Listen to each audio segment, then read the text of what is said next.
শেষ হচ্ছে ইংরেজি নতুন বছর, আর বছরের শেষ রাতকে আনন্দময় করতে প্রতিবারই নানা আয়োজন।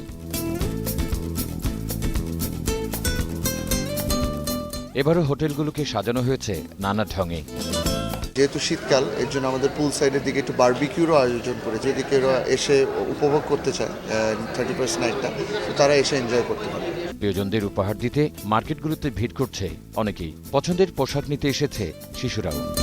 আমি আমার ফ্যামিলি বাচ্চা কাচ্চা নিয়ে আমি এটা এনজয় করি। একটা বন্ধুর বাসায় যাব, এখানে প্রোগ্রাম হবে, পুরোনো যা জিনিস সব চলে যাবে, নতুন নতুন সব কিছুকে আমরা স্বাগতম জানাবো। ঢাকা বিশ্ববিদ্যালয়ে বড় ধরনের অনুষ্ঠান না থাকলেও ছোট পরিসরে অনুষ্ঠান করবে বলে জানান এই শিক্ষার্থীরা।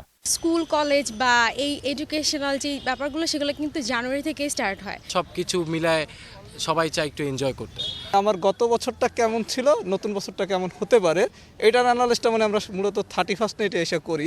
এবারে রাতটিকে ঘিরে বিভিন্ন দেশে সতর্কতা জারি থাকলেও উদযাপনে ব্যাহত হবে না বলে আশা বিশিষ্টজনের। সতর্কতা প্রয়োজন, কিন্তু এই উদযাপনমুখী মানুষের কর্মপ্রয়াসকে কখনোই রুখে দেওয়া উচিত নয়, কারণ এটা আমাদের সংস্কৃতির অংশ। তৌহিদুর রহমান, 21 টেলিভিশন, ঢাকা।